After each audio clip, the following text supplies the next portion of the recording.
শাস্ত্রে বলা হলো পুত্রানাম পরধর্ম শুশ্রূষাং যথা।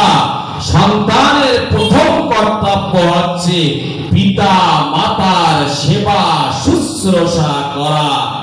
ভগবান মনুস্মৃতিতে বললেন জন্মাত পিতর ক্লেশং সয়েত সম্ভবে নিরাম না তস্য নিষ্কৃতির শক্য কর্তুম বর্ষ শতৈরপি।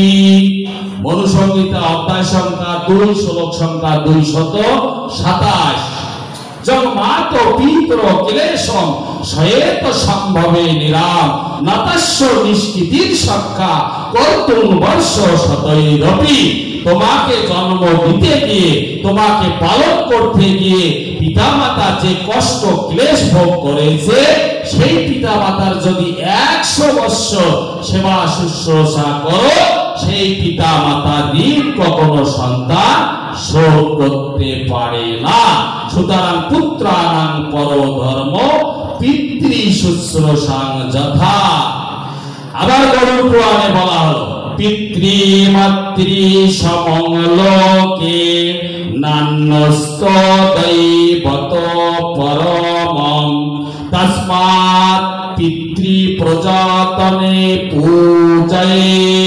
স্বয়ং ভগবান বলতেছে পিতৃ মাতৃ সমং লোকে নান্যস্ত দৈবত। এই জগৎ সংসারে পিতামাতার তুল্য, পিতামাতার চেয়ে বড় কোন দৈব দেবতা আর জগৎ সংসারে নেই।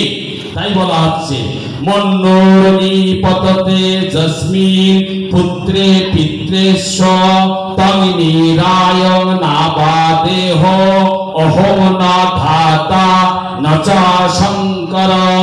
পদ্মপুরাণ, সেখানে বলা হলো পিতামাতা যদি কোনো সন্তানের প্রতি ক্ষুব্ধ হয়, রুষ্ট হয়, ব্রহ্মা বিষ্ণু মহেশ্বর তাকে কখনো উদ্ধার করে না। আবার শাস্ত্রে বলা হচ্ছে পিতা যস্য কচ্চিৎ রুষ্ট তস্য চিৎ গতি জপদানং তপতীর্থ স্নানং ক্রিয়াবিধি বেতৈতস্য সর্বাণি কর্মাণি নান্যি কানিচিৎ।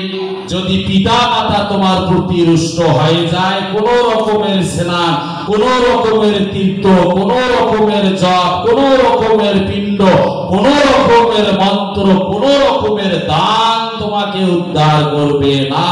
যা যা আপন আপন পিতা মাতা প্রতি আনন্দে হরি